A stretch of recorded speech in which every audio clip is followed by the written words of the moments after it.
Welcome, everyone. My name's Hannah. I am the co-founder of Shadow, which is a multimedia platform using culture and lived experience to create system change.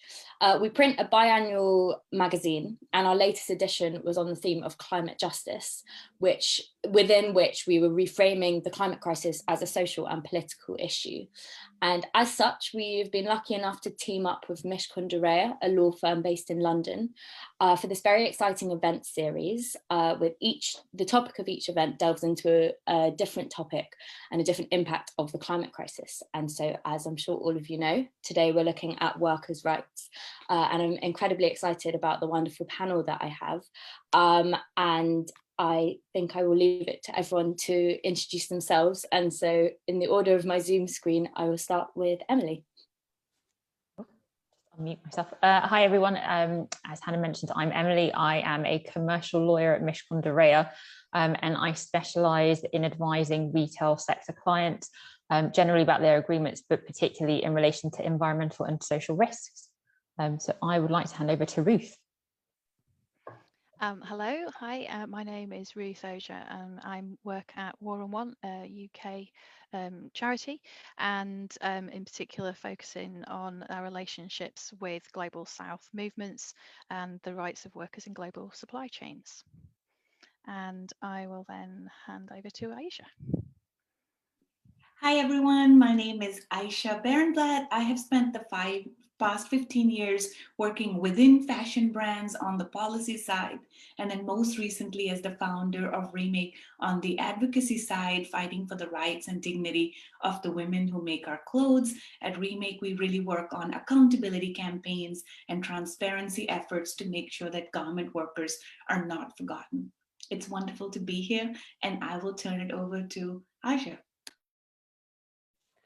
Hi there, my name is Aja Barber. I'm a writer and consultant, and I have an Instagram platform where I microblog daily about the topics of the fashion industry and intersectionality. And I'm really pleased to be joined by this amazing panel of people who do so much important work that I respect so much. And I'm going to turn it over to Swati. Hi everyone, I'm Swati Deepak. I'm based in London. I am one of the co-founders of Remember Who Made Them, which is a podcast series and a digital campaign which is about energizing a new solidarity economy in fashion.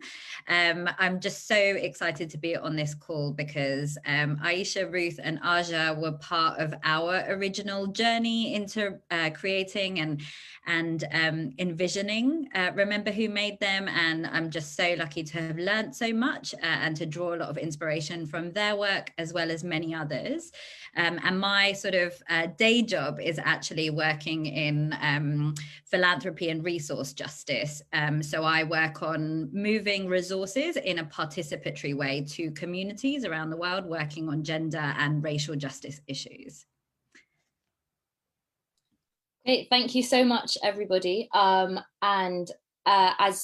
Because of our wonderful panel, we will probably be focusing quite a lot on fashion and workers' rights and garments rights in the fashion industry, but we are also keen to take questions from anybody watching, which we'll dedicate the last 15 minutes to. So yeah, any questions that might come up, please write them in the comments and we'll try and get to them. But first we'll start with my questions. So I thought I would start off with quite a general one. Everyone has a different role in creating change within the workers' rights movement, and it would be great to hear a little bit more from all our panelists about the changes you're aiming to contribute to and where you see your own role within this. And I'll start with Aisha, so you're nodding. Well, you know, within Remake, we really look at our theory of change in three ways. The first is really educating and inspiring the next generation of citizens to really understand how fashion is connected to social justice, environmental justice, giving you the right facts so that you can be coming into your activist roots. So that's really the first. We have a community of change makers, 600 of them. We were predominantly an American conversation, although in the pandemic, we have seen a lot more exciting ambassador applications in the UK as well. So that's been wonderful. And then really our big focus beyond the education work is driving transparency. We independently rate brands, giving you a sense of the good, bad, and ugly, who are the serial offenders, who are the more sustainable brands. As a watchdog nonprofit, I think it's important to know we take no affiliate marketing. We don't have any connections with the brand. So we really look at that transparency rating as a contribution for people to be able to campaign against the worst brands and shop their values with the better brands. And finally, we do a lot of campaigning work, thinking of ourselves as really allies, standing in solidarity with garment workers. Most recent is the example of our Pay Up campaign, which was citizen solidarity to make sure that workers were paid during the pandemic. Okay, thank you so much. And Aja, can I go to you next? Yeah, so on my Instagram platform, I basically break down a lot of these conversations that are happening, because one of the things that happens within the fashion industry and all sorts of industries is we have these conversations about problems that affect all of us, but we do it in a way where we sort of don't ever use like layman's terms that the average person that's never worked in the fashion industry can grasp. And so I try and look at these issues that I know exist and break it down in a way where somebody reading on Instagram and scrolling can actually really engage with these topics and begin to understand the picture. And, you know, the Pay Up campaign has been amazing for getting people involved in a way that they didn't know that they could be involved. And social media can be wonderful for those reasons. And so the first thing I try and do is get people to just sort of look at their consumption, because I always say that, like, the fast fashion cycle is very much sort of habit building and participation, where the reality is so many of us don't actually need new clothes. So the first thing is to sort of like examine that. And then when you're done examining that and you kind of stepped off of that hamster wheel, to start thinking about how can we do this better, and to start like actually looking into these issues. When somebody's kind of participating in the fast fashion cycle in a way that is, you know, they can't hear until they sort of get out of that cycle. I think when you tell someone, okay, the person who made that didn't get treated very fairly, if they're really in that cycle of mind frame, they're just going to accuse you of like poo-pooing on their parade. So if you can sort of examine those activities, then you can get people to dig a bit deeper and to really question their participation, but to also sort of pick up the reins and get involved in the conversation. For sure. Thanks so much. And could I go to Swati next? Sure. So I think when we only launched Remember Who Made Them as a campaign and podcast series last year. And I think for us, it was the key trigger that we really saw as a need to kind of come together and contribute was not that the campaigns that are already existent and have been working for years are not doing great stuff. They are, but there is too much noise in our sector and space that is about consumption, consumption, consumption. And I think one of the things that really struck us was at the beginning of the COVID crisis last year, you know, capitalism has made us think that actually organizations and movements and those who are suffering from injustices require our charity. And so we were seeing all these charity t-shirts coming out like, oh, you can buy a t-shirt to help the NHS workers and you can buy a t-shirt to help garment workers. And for us, it really was about actually solidarity. It doesn't look like that. It doesn't require you to consume. So that was like a key entry point for us. And I think the other thing was just the noticing of our own networks are working so much closer with movements themselves and with movements, feminist movements, racial justice movements, worker rights movements, and climate movements. And I think we're just so lucky to be able to kind of sit in that space where you hear every day about the power of what's happening in communities and at the grassroots around the world, and that these people aren't just victims who are in sweatshops. They are suffering incredible injustices, but they're the ones that show up every single day to try and campaign and change for a better world. They do way more than any of us on panels like this or in campaigns do. You know, they risk their lives in many situations to change that. And I think what we wanted wanted to also give a platform for was that because those garment workers are just continually disrespected or devalued by the fashion industry as a whole, and that isn't the exception, it's the rule of how the sector operates. You have billionaire or trillionaire, industries and companies, but actually that is done at the sacrifice of garment workers. And so for us, it was about providing a place for people to be able to educate around if you're interested in Me Too and feminism, how does that intersect with the fashion industry? How do all of the injustices that people care about interact within the fashion industry? And for us, it was really about wanting to contribute and elevate the work that Remake or War on One or Clean Clothes and others were already doing, and contribute to a new narrative, which is about workers being central and their power being acknowledged and heard. Thank you so much. And I know if we have time, we will be going into kind of like what happens when a multi-million £pound company goes wrong, and it is still the workers who get impacted. I'm talking specifically about Topshop, which we might get onto later. And Ruth, could I go to you with the same question about where do you see yourself in the movement of change? Yes, thank you. Ooh. Hello. Sorry, I muted you. So rude. That was my moment. No, so War on Want is an anti-poverty and global justice charity. We've been running for sort of 70 years. And in terms of this movement and our contribution, we don't focus, as it were, exclusively around the fashion industry. So for us, we engage with this because for us, it's the causes are located in the political economic systems of being just mentioned also by others around sort of ever increasing profits and economic growth for transnational companies and countries in the global north at the expense of people in the global south. So for what we're the change we're trying to sort of see is essentially a move towards economies that provide a dignified life for all. Now, broadly, the changes and the roles we play sort of fall into sort of three areas, and they're in no particular order of importance in the list.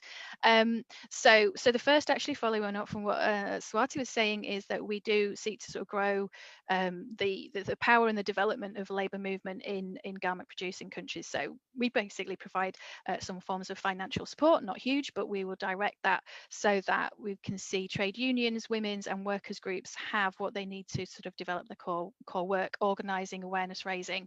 That's really important because they are the front line, and workers' collective power is really crucial to change very specifically in those locations, but also building power of the movement. We can't have a movement of change that isn't centred and directed and led by workers. Also because there's a really vital need for sort of an internationalist labour movement in this, in both climate breakdown and garment workers' rights. So that movement is really important both to making material differences like here and now on specific disputes and cases of exploitation, but also it plays a really important role politically in terms of changing those political and economic rules that will advance workers' interests, garment workers included.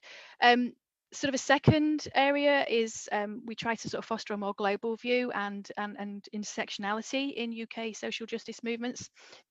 So that means that, you know, our sort of public awareness raising, political education work, it's seeking to sort of join the dots and tell maybe a bigger story of how and why poverty, global inequality, and climate breakdown, and actually the story and what's happening with garment workers is very it illustrates all of those political and economic forces really, really powerfully. So yeah, we're seeking to raise that awareness, like some others have said, around some of the root causes and centre those who are the most responsible. So, you know, by critiquing, showing who's profiting through those business models and creating that public awareness and demand for change. And the intersectionality is very important because like I said, with the labour movement, we need to connect struggles to build power. And in doing so, in this area, we need to not alienate, but bring together. So, for example, it can be seen as either in terms of fashion or climate that these might delegitimise livelihood struggles. And we need to find ways, and that's what we're seeking to do, is tell a story that brings them together. So our Global Green New Deal sort of programme of work is precisely about that, that we can't separate out a polluting industry and the rights of workers. We can't separate those. They have to be held together. And that leads on obviously to some of our campaign and policy work, which is focused around reducing that destructive power of fashion corporations and political elites, particularly for us, obviously those that are based in the UK. We do that through our trade justice work, which is trying to challenge those current neoliberal globalized trade rules, which are driving companies into, and have put countries into those commodity exporting roles, and fashion is a very big example of that. And also how powerful those corporate interests are in shaping our trade policies and deals. So we call a lot on for accountability for politicians, in the UK, for example, a trade bill. Corporate accountability, so mandatory, not voluntary, that would be is a big part. Measures that will essentially push that responsibility and risk back up a supply chain and not further down.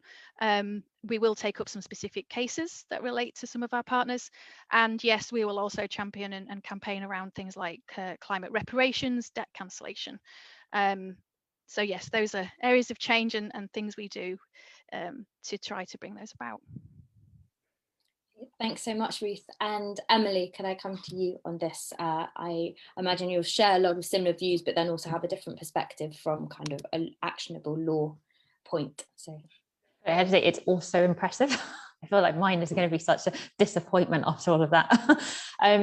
But no, my work is probably at the other extreme of the spectrum, in that I primarily would advise brands on the risks that they might face, particularly within the retail sector, and making them alive to those risks. So it could be anything from, say, modern slavery to how do I get rid of excess stock? And it's about making them alive to those risks and advising them about the best way to mitigate them. And particularly if you are a brand that has purpose and environmental or social issues at its heart, how can we advise you to achieve that? And the way that we can do that will just be around just general advice, but also in terms of the contracts that you as a brand have with people in your supply chain. How do you make sure that you flow that ethos and that importance that you place on these environmental and ethical values down your supply chain? And that could be as crude as just having contractual obligations, but then coupled with that, well, how do you as a brand then check up on the people in your supply chain? Are you going to be auditing? There's then issues around just around auditing. Are you going to go for more of a collaborative model where you're going to be actually working hand in glove with everyone in your supply chain to make sure that your ethical and environmental values are fulfilled? And then just generally outside of the commercial contract space, it's about keeping on top of legislative changes. Probably the biggest thing that's happened in the UK in terms of modern slavery was the Modern Slavery Act, which I know has very, very big problems with it. There's supposed to be amendments coming down the path for that. But again, it's keeping on top of that to be able to advise clients about how they mitigate their modern slavery risks and stay in compliance with the law. Thanks so much, Emily. And I think it would be interesting to go straight to you for the next question, which is how and why supply chains are broken. So certainly I can see from the contractual perspective, what tends to happen is that most manufacturers will want a right to subcontract. They want the flexibility to be able to meet orders that are placed by brands. And that might be because of a timing issue. They might need to be able to get quick resources to turn that around. It may be because of a pricing issue. They might need to find a cheaper solution to fulfill those orders. And what happens is if you give the right to your suppliers to subcontractors, then you have multiple tiers of the supply chain below the brand. Now, it's all well and good if you know where your supplier has subcontracted, but then you also have a lot of unauthorized subcontracting going on. And so what happens is, as the brand at the very top, you suddenly have this almost pyramid below you of suppliers where you just don't know who's doing what, you don't know where it's all happening, simply because supply chains now are global. The big boom of globalization from the 80s meant that we had a lot of suppliers being located in countries where it was far cheaper to manufacture. And so you, as a brand, you've got to contend with the fact you've got multiple layers and multiple jurisdictions. And so the culmination of that is then very difficult for you to know exactly what's going on. And if you don't know what's going on, it's very difficult to fix any problems. And then that's effectively what happened. So it's all about, I think, what I've been advising clients is all about having transparency. It's much better to know exactly what's going on and you face up to the problems and you deal with them, rather than turning a blind eye and not trying to navigate through the complex tiers of the supply chain that you have. Yeah, absolutely. I think a lack of transparency is kind of the first step into a lack of accountability, which is the issues that we face at the moment. Aisha, could I go to you next with this question? Yeah, about how and why a supply chain's broken.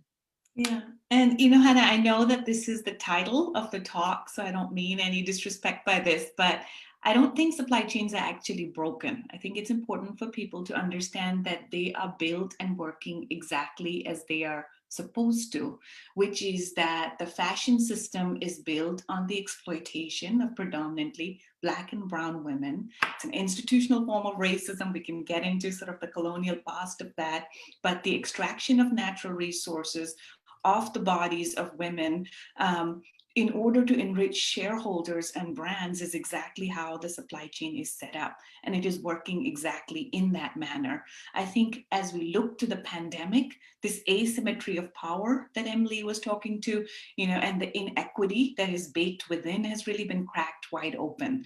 If you look at 1 year into the pandemic, we now know that most fashion brands have roared back to life. At the beginning of the pandemic, when they were using force majeure clauses, not taking goods that had already been shipped and in many ways were waiting for them to be picked up, suppliers were out of the fabric liability, untold hours of women having sold the product that were waiting for their wages.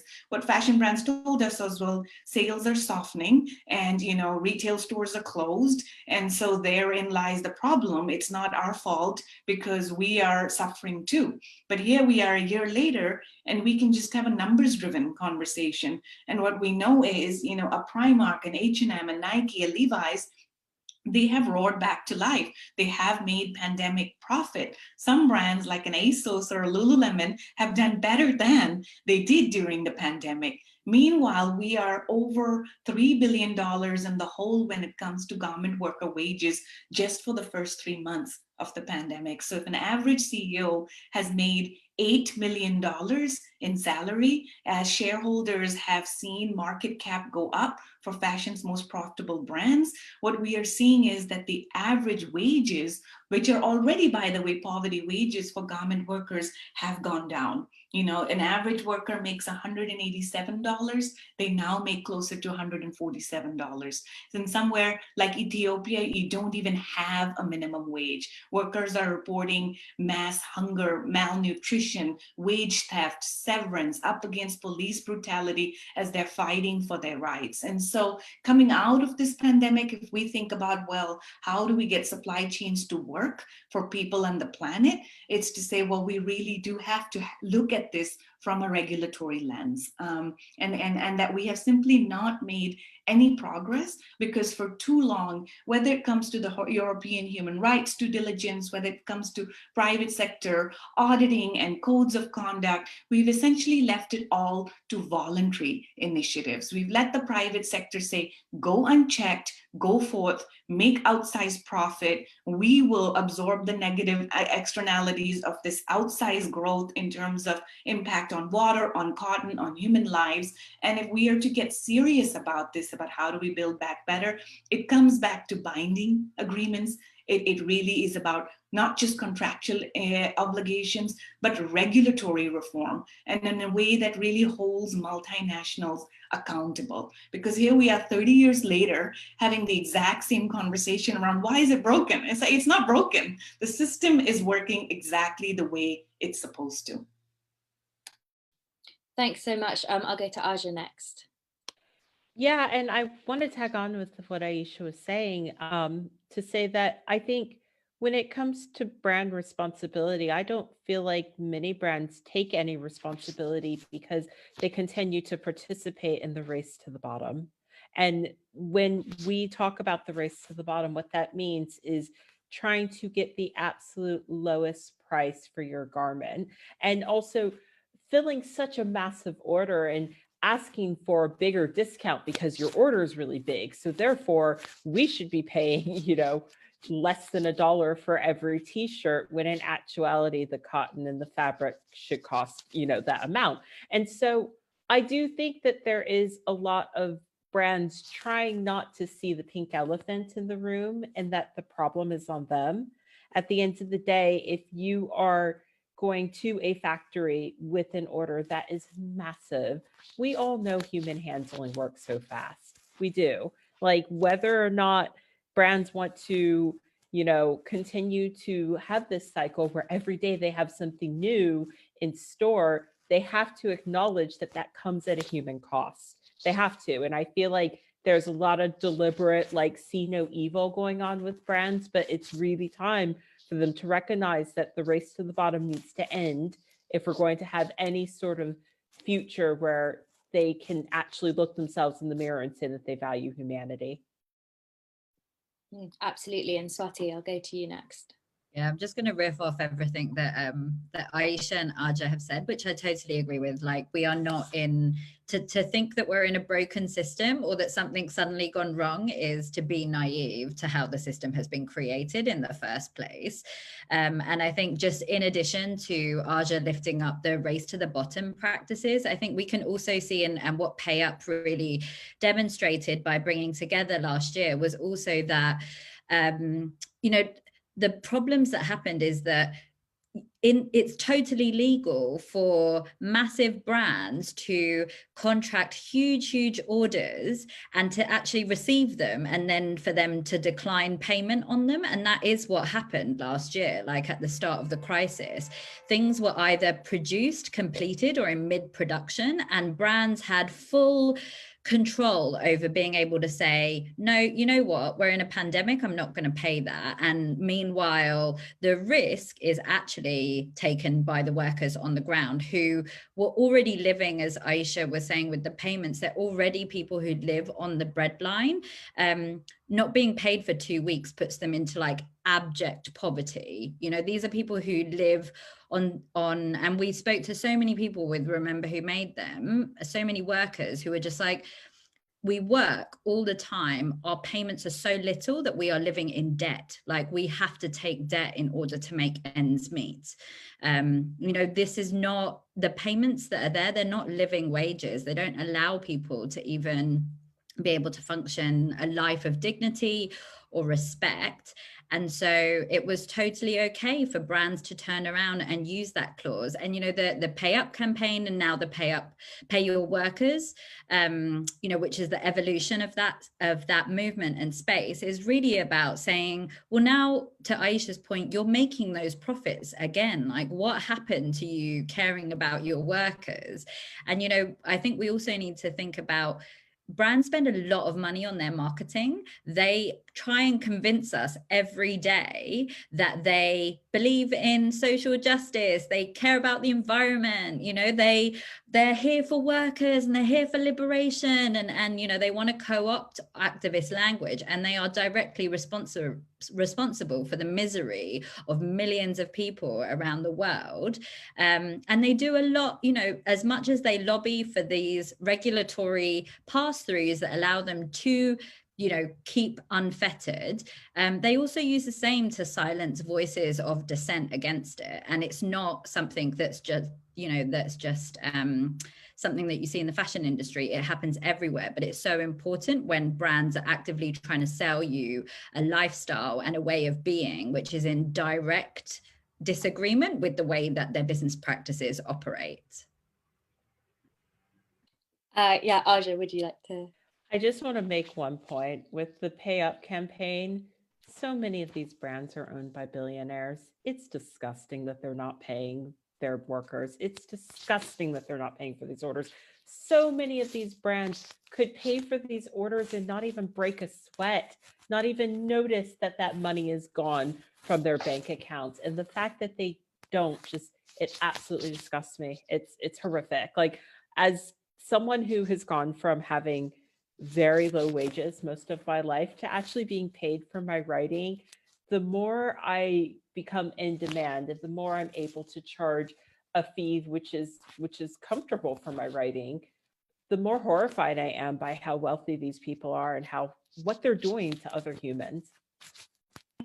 I will say, one of the things, so that this doesn't feel like doom and gloom and people recognize what the power of citizen solidarity looks like, is we know at the beginning of the pandemic, $40 billion worth of orders were canceled, right? And how fashion brands thought they'd get away with it was very much that no one is going to be paying attention. And it really was, for the people listening in on the live stream, this solidarity that we showed as workers were out on the streets, up against police brutality, goons beating them up, to say, this is just what you legally owe me. This is not charity. It's just money for work that I have already done. This is really how we can use social media, Instagram, as a power for good. So many of us were sheltering in place. In the early days when we held really homemade signs saying pay up, us here at Remix sitting in California, we didn't think we'd see this sort of solidarity with so many of you across the pond. Retail workers, wholesale workers were saying this is happening to us as well, not on our watch. And we know that more than half of that stolen money, $22 billion of the early set of cancellations, was recouped. A lot of the brands, the 25 who did eventually pay up, have directly come and said it to us.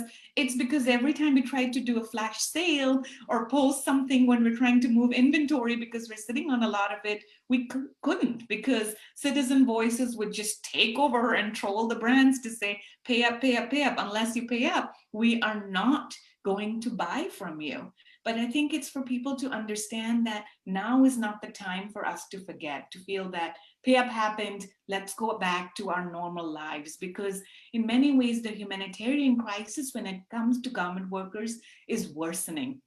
And in some ways, what we're seeing is this trifecta of there still remains a large group of brands that never did pay up, right? We talked a little bit about Sir Philip Graham, and Topshop is a classic example of someone who just didn't pay their bills. Now that ASOS is buying them, and by the way, ASOS is one of the biggest winners in the pandemic, over 300% profit. It's to say, well, you could pay those unclaimed bills, because people who are shopping at ASOS would want to know that the women who have brought that product to life are going to be able to really afford 2 meals. So the work of pay up is still not done. But I think the other thing to understand is that a lot of fashion brands are now asking for steep discounts. That's what suppliers are reporting to us. On an average, they're asking for 12% discount on price.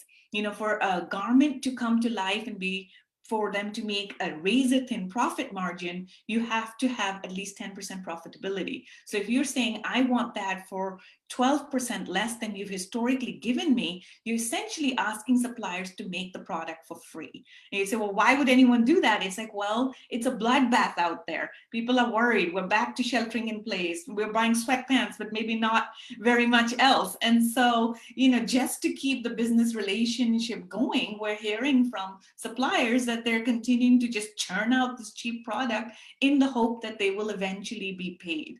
Payment terms in the industry, Emily knows this well, it operates on debt anyways. Most suppliers aren't paid 60, 90, 120 days. And so now is the time for us to really be asking, especially of the profitable brands to say, you've reported your earnings.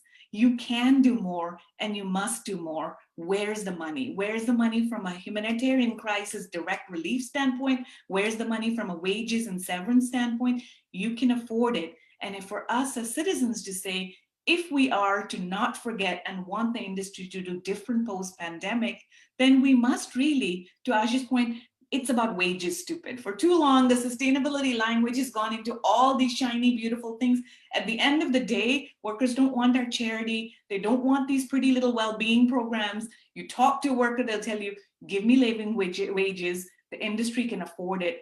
I got it. I can figure the rest out.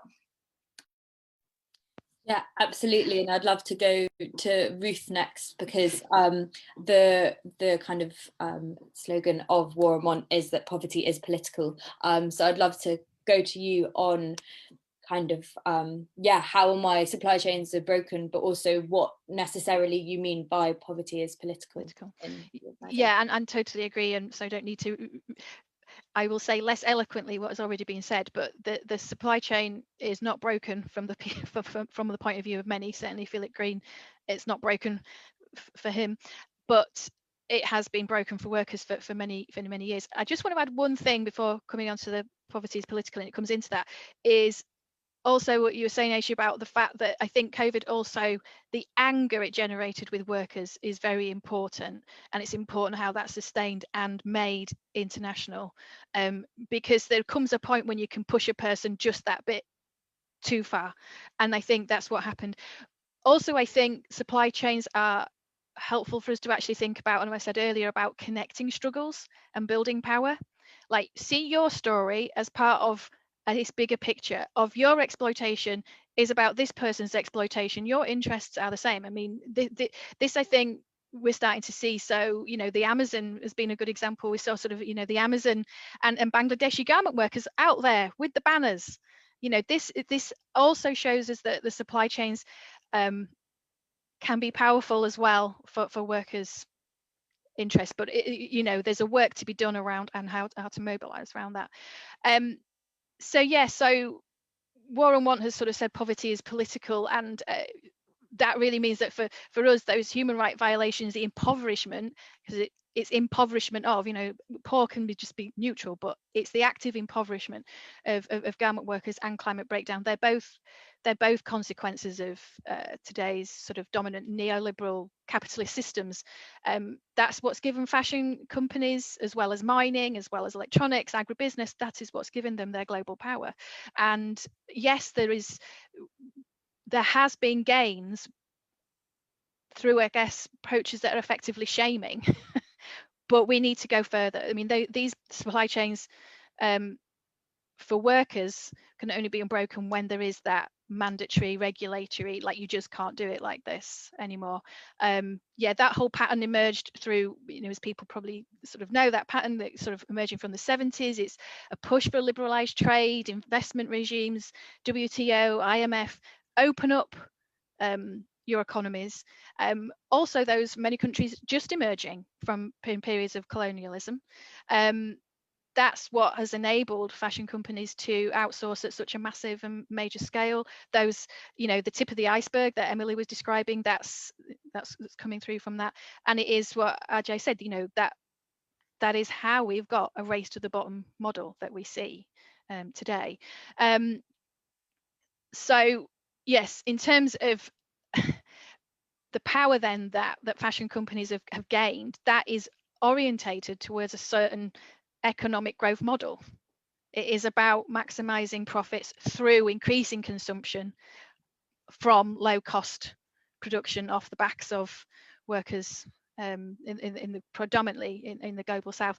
And the complexity of supply chains is what is keeping them at arm's length from the responsibility and accountability for that. It was also, you know, those pricing practices, those are the brands, they hold responsibility for that. If they want it at this price and in this time scale, that's what makes a supplier have to think, well, how many workers can I have? I won't have that many workers because I'll just force more overtime out of them because I won't need them all the time. So these are the things that go down the line, and why ultimately we say it's political because it goes back to that driving sort of neoliberal model that it comes on. So it's performing to type, it's working in that sense, but and we will improve aspects of it, not saying we won't, but fundamentally it's about changing the power relationships globally between the countries of the global north and south, as well as between workers and corporations. So, at the same time we're talking around the sort of the opening up of the economies, that's when you start seeing these countries that are getting into international debts. That Bangladesh and other very poor countries are paying rich nations in debt. At the same time, hit by COVID, the commodity export model has not provided you with the tax regime to build up your education, your health, your social protection mechanisms. So then we get the, frankly, just disgusting humanitarian crisis of workers on food parcels, which is just wrong. Now, yeah, I think that COVID has maybe exposed that. It's brought it out more forcefully.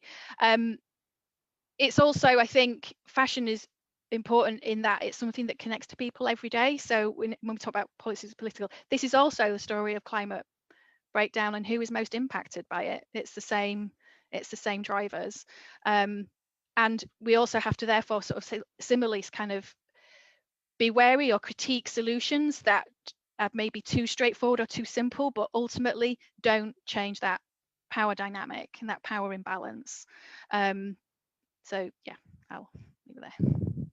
Absolutely, and thank you so much. And Swati, I'd love to go to you after this. And I'd just like to kind of add in that obviously, as many people have alluded to, the power imbalance is because of a history of colonialism, of exploitation, of extraction, which I'm sure the panelists will go into.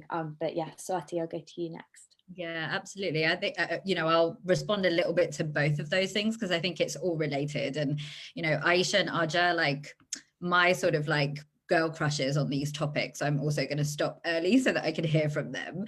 But I think on this, like one of the things to really think about when poverty is political is that the reality is that there is enough money and food and resources and fuel and everything in the world for every single person who lives on this planet to live in dignity and in justice and liberation. But the models that have been created around it and been sustained by politics, by regulatory reforms, by policies, by laws, keeps a section of our societies in extreme wealth. We are heading in a time when there has not been more billionaires than ever before. We're heading into, some people becoming potential trillionaires. And I don't think we have any idea of what that really means, how much money that really is. Those, when you think about panels like Davos, and all these like billionaires and celebrities and all these people coming together to like figure out the world's problems together, like between them they could fund and change it all if they just paid their taxes and like paid back orders and actually sustained what was happening. I think that that's like one thing to understand, is that poverty is not because those people are lazy. It's not because of problems that are manifesting in those communities that face the levels of injustice. It's because extreme wealth is built on the backs of exploitation of like millions of people. And this started during colonialism. It's an accumulation model that pillages the resources, whether that be climate related, and resources from the earth, or the exploitation of Black and brown bodies. And the fact that the money still moves in a direction from the global south and those same countries that have just recently come out of colonialism back to the global north is just a reinforcing of how that model has always sought to operate. I think also, just to speak on another thing around poverty being political. It's also about noticing, and it's something that came out with the Black Lives Matters movement last year. You know, Black people around the world, and particularly in the US, are used to facing injustices that are also held up, and brutality, which is held up by the police state in the US. And the reason that, you know, you saw so many fashion garment workers around the world stand in solidarity with the Black Lives Matters movement was not simply because of the issues of racism. It was also because they themselves have direct experience of police brutality at the hands of factories and garment brands who use police brutality, who use the state to shut down, to union bust, to intimidate, you know, to stop the freedom of assembly and the freedom of workers coming together in this issue. And I think it's just really important to understand that there are layers of what we understand by the political framework around us, and how it is utilized in a way that only profits people of wealth, predominantly in the global north, and enacts gross injustices, gross human rights violations, and violence on workers who are trying to actively resist and change and call for something that's better.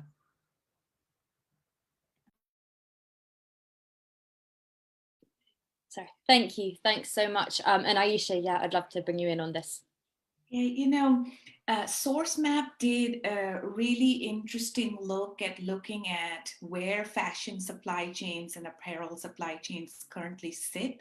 And if you look at the trade routes that are set up, they're exactly the same as 150 years ago when we were at the height of colonial power and getting, you know, cheap sugar and fruit and chocolate from my part of the world, from the global south, to really enrich the colonial masters. And so in many ways, we have to look to history to understand that this extraction of natural resources and dehumanizing Black and brown people to really build industry on their backs is an old story. But certainly to Ruth's, you know, point, the opening up of the trade routes, once the multi-fiber arrangement went away, one of the things that we have seen as, you know, we opened up the trade routes and set up the industry, that here we are, a $2.6 trillion industry that's massively deregulated.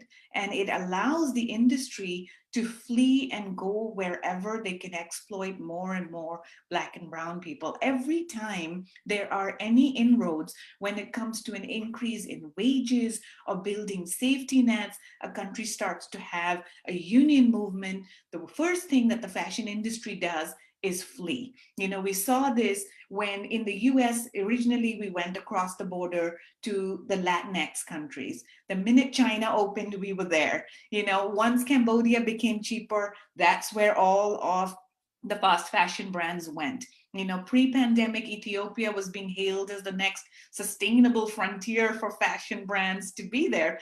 They're not in Ethiopia because somehow the infrastructure is wonderful. It's because the government of Ethiopia cut a deal to say there is no minimum wage in Ethiopia. This is one of the last frontiers for you to get your product as cheaply as possible. But I think one of the things that's unique in the fashion industry is, given the layers of subcontracting, there is a way to have this mea culpa of, you know, I'm going to police it, I'm going to watch over it, but somehow if these issues come up, it's not my problem because I didn't know. And that's actually quite convenient. You know, we're seeing this especially when it comes to the cotton supply chain, you know, from the Muslim detention camps in the Xinjiang area with the Uyghur cotton. It's to say most fashion brands knew that that's where their cotton was coming from. Even Better Cotton Initiative, which markets themselves as sustainable cotton, and therein, you know, language becomes so important because so much of the industry co-ops this language that somehow it's sustainable cotton, but it's coming from genocidal labor concentration camps. And so the way to make progress, I think, is in one way to understand history, to sit in the discomfort of how the system is set up. But then really, as we think about solutions, you know, we know that the only way to build power is with worker solidarity. And Asha speaks to this so eloquently, and really connecting the dots between retail workers' plight and garment workers, because we are seeing inequity and this super capitalism spread in a way that it's now hitting the near shores as well. And suddenly it's hitting home that Amazon may exploit workers far away in Bangladesh, and maybe Americans won't care. But guess what? They're now doing the exact same thing to warehouse workers here in the United States or in Europe as well. And so I think this anger that we're starting to see, the trick is now for us to be fueling that rage into action. Absolutely. And Aja, yeah, I'll go to you next. I guess for me, I can never quite understand how it's so difficult to conceptualize the anger that we feel when a company exploits someone who looks like us or is our neighbor, or speaks the same language that we do. I saw that with the recent merger of ASOS and Topshop, or rather ASOS buying Topshop.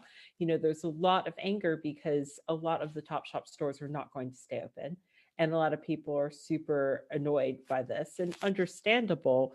But at the same time, I wish that we could really work on harvesting that anger for the person that might not speak the same language as us, who might not live, overseas. I mean, what you said about the Amazon warehouses and COVID, that sort of thing.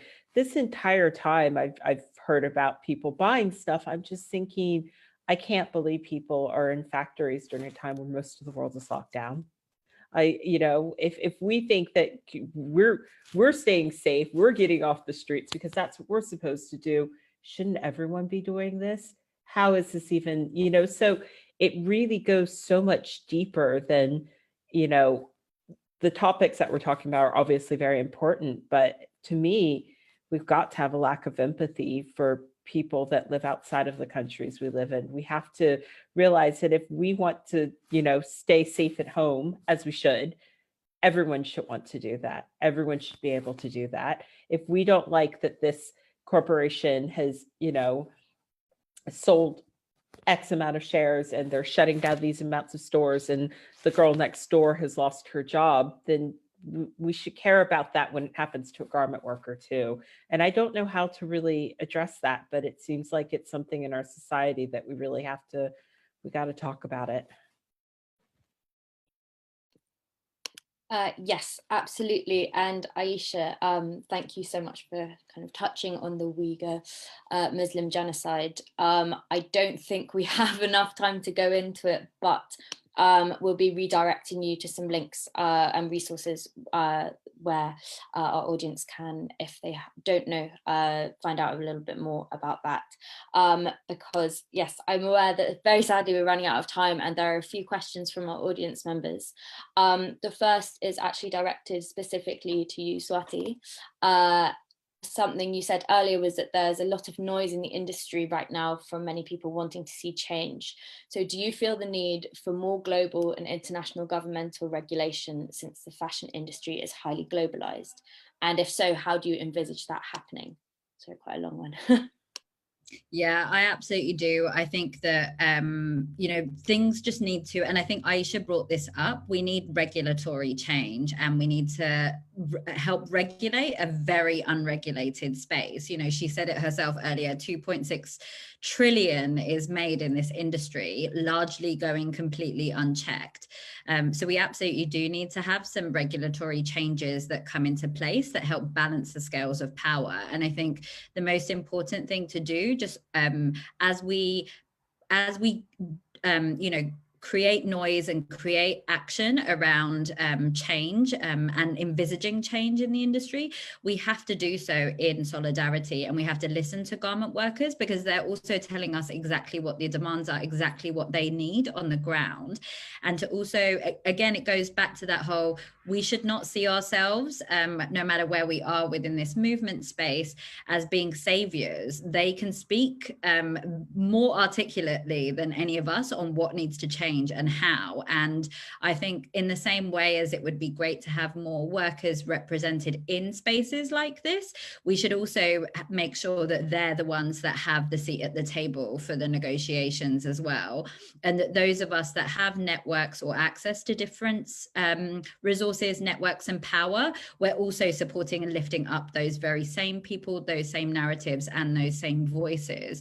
So absolutely change needs to happen, but workers need to be absolutely central to what that looks like and how. If we leave it to a bunch of, you know, people who are sat in the UK or Europe to come up with all of these changes completely alone, that is not also about being in solidarity. So we need to do something that is much more modeling what, you know, Remake and what War on Want does, which is utilizing those networks, those connections, those power, that power to be able to lift up and give those people platform and voice. And if I could just interject, Hannah, I think for people to listening in to understand that there is a lot happening. I think some of it is noise and some of it is more action oriented. You know, here in California, we had introduced a bill last year that didn't pass, but it's been reintroduced in the legislative cycle. Why California is important is because in the US, it's the largest manufacturing hub, and a lot of the workers there are predominantly, again, Black and brown women, COVID outbreak up against subhuman working conditions. And Senate Bill 62 is the first time it's landmark legislation, because not only would it assure that manufacturers have to pay minimum wage, but brands would be culpable as well. And so that closes this loophole that we have historically seen when it comes to minimum wage law. I think the Sears lawsuit is also really interesting because it was a group of suppliers that essentially sued Sears for not meeting their contractual obligations, and they won. And so it's to say, I think there are different ways and avenues that we are exploring. You know, what does good contracts look like? There are suppliers that are having these conversations now around so that we're not blindsided as we were in the pandemic. I think here in the US, we're hopeful with the Biden-Harris administration coming in around what does that mean from a regulatory standpoint. I think similarly, you know, the UK parliamentary inquiry, it wasn't enough. In some ways, we have some of the political noise, but not the political will. And it really is trying to get some of those mechanisms to work. You know, for all the language with the mandatory human rights due diligence, you don't see enforcement. You don't see anything binding. This is why the Clean Clothes Campaign's Severance Guarantee Fund, which is about setting up something much like post-Rana Plaza, the accord-like agreement of severance is paid in a way that is mandatory, is important. And so I think for us as people who in some ways make the connection to citizens and to everyday people and to make it actionable of, well, I'm so overwhelmed and everything is terrible and I'm going to go hide because I don't know what the solution is. It's to say, you know, we need to cut across some of this noise and really use our voices and solidarity for what matters. And, you know, our Pay Up Fashion Coalition site, it's payupfashion.com. It's been written by garment workers themselves. There's 7 very clear action points on what needs to happen. And so it's a plug here, but, you know, more in a solidarity, not a shameless plug. Sign the petition, share it on. We know with Pay Up, the more citizen action we got, the more we got brands to the table. And that's really how we can use our power and our platform for good.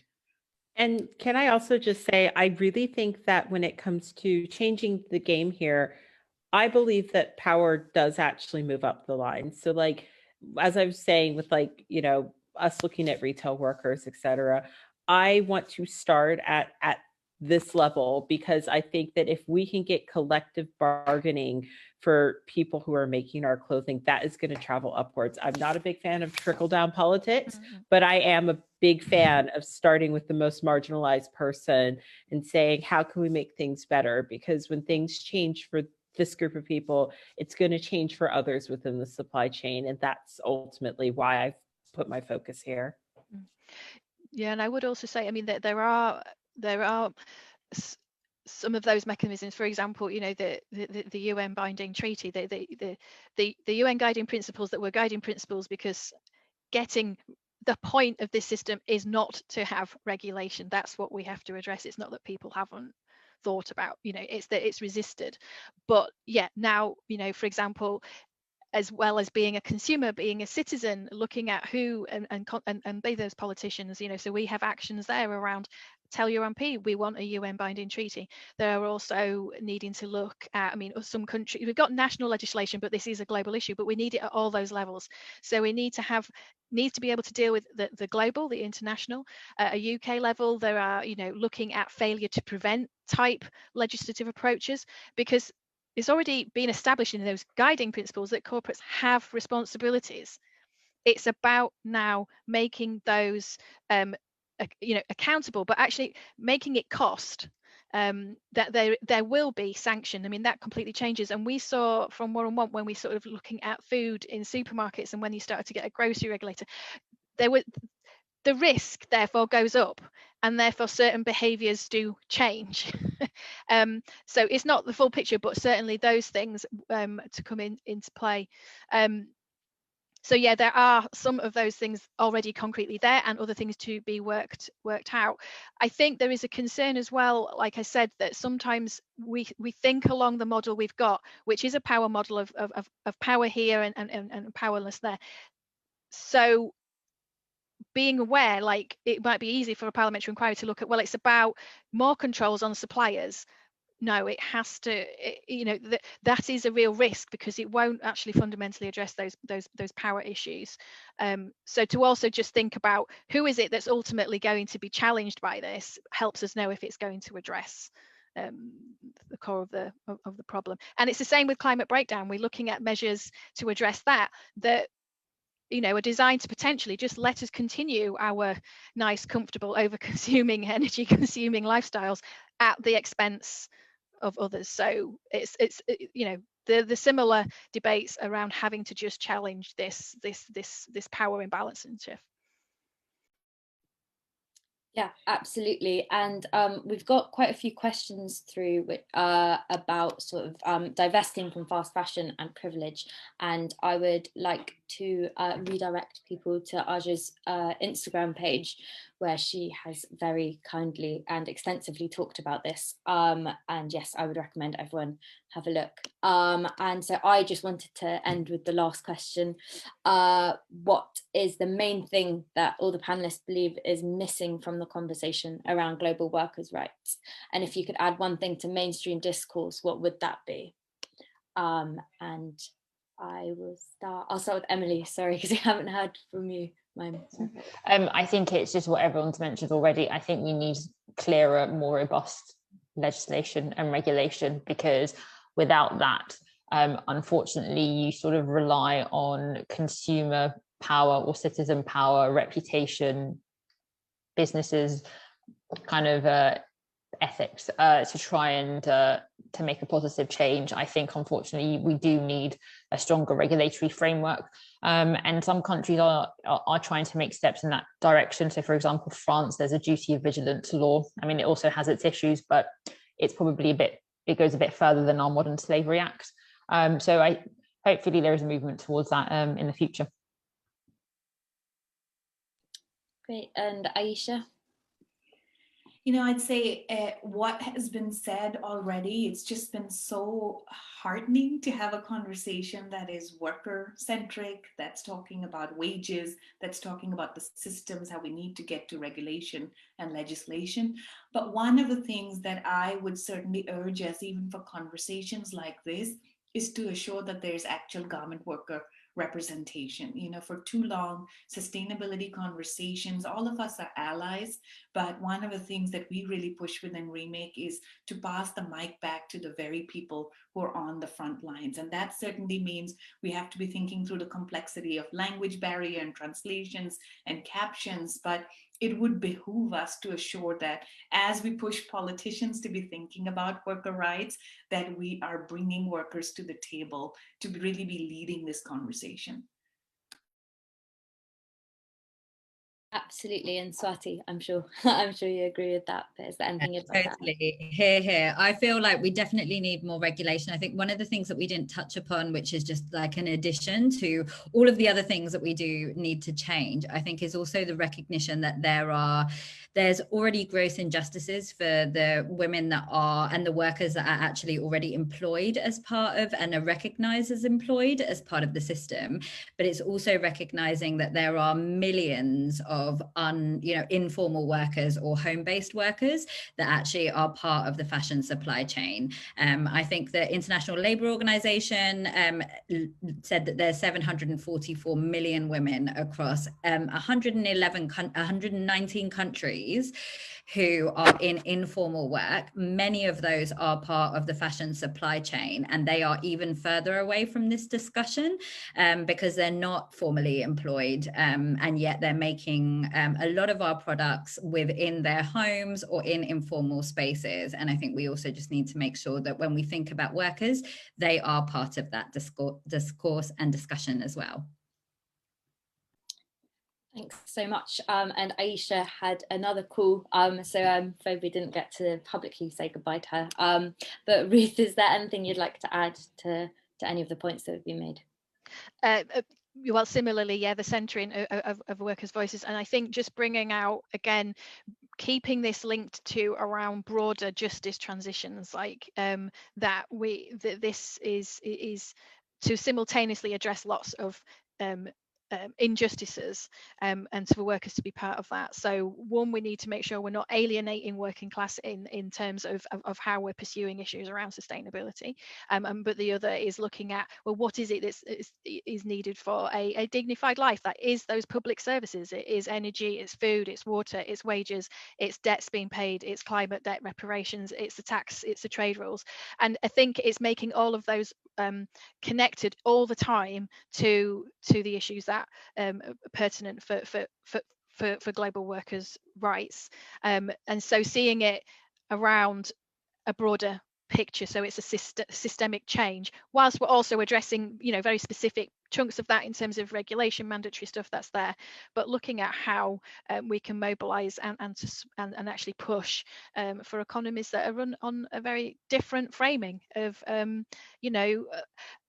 very briefly, I was talking to Sri Lanka garment workers some years back, and the usual questions around what's bad at work, this, that, and the other. And I asked a question about, what do you like about work? And I was quite surprised, because gone from being quite stilted conversation, it became quite animated. And the women talked about they liked the friendships, they liked the being outside of the home. There was lots of things they found positive, and it really struck me that they have the garment work they did was the only opportunity outside of the home economically. That's what we've given. That's what is facing a lot of people. Those economies need to have the opportunity to have alternatives that are not around servicing the extractivism has been mentioned of the global north. That is what it's around.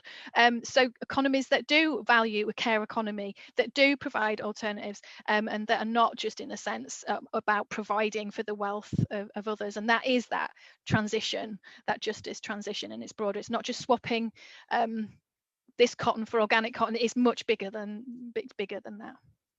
Thank you. Absolutely. And then Aja, I'll leave it to you to round us off. What was the one thing you'd like added to mainstream discourse around global workers' rights? I just think when we fight for everyone, we raise the bar on standard of living for everyone at every level. And that's really what people aren't getting. I mean, I hear a lot of conversations about affordability surrounding fast fashion and sustainable fashion, but if the person at the bottom of the food chain is getting paid a fair and decent wage, that money goes back into communities, and it builds up communities in ways where hopefully we can all get to a place where we don't have to worry that the clothing that we buy, might have come through us through ways of exploitation. So for me, all of this conversation is about fighting for better worker rights for everyone. And I think the thing that's missing most is that I feel like this conversation still hasn't reached the mainstream, and I'm really, really hoping that we can really get it there. I mean, I think more people are really starting to get into it, but because it is fashion's always seemed a little bit I guess, lofty for some people. But at the end of the day, this is a human rights issue, and people have to look at it from that perspective instead of seeing it as just this frivolous fashion nonsense. It's human rights, it's feminism, it's racism, it's colonialism. And so getting more people involved and realizing that it's bigger than pretty dresses that's really important. And getting more garment workers, of course, and all of the conversations is also super important. Actually, I can make a list of things that are important. Realizing that like sustainable brands can come from places like India. You know, we have this very like global north idea that like, oh, I want to buy sustainable fashion, I'm going to have to pay X amount of money for it, when there's awesome designers who are producing things everywhere, know the ins and the outs, and are doing things well, but they just don't get the shine. You know, it's such a broad conversation. I hope that people can really jump into it and sort of dig around and realize that it's not, there's so much more to it than what you can get from just reading one Facebook or Instagram post. Absolutely. Thank you so much, Aja, and all of the panel, and Aisha, who has already had to leave. And thank you to everyone who attended. There's so much to be said on the topic. I very much recommend you follow all of the wonderful panelists, keep up to date with all of the actions that they're doing. And yes, thank you so much. And I hope to see you all virtually soon. Thank you. Thank you so much.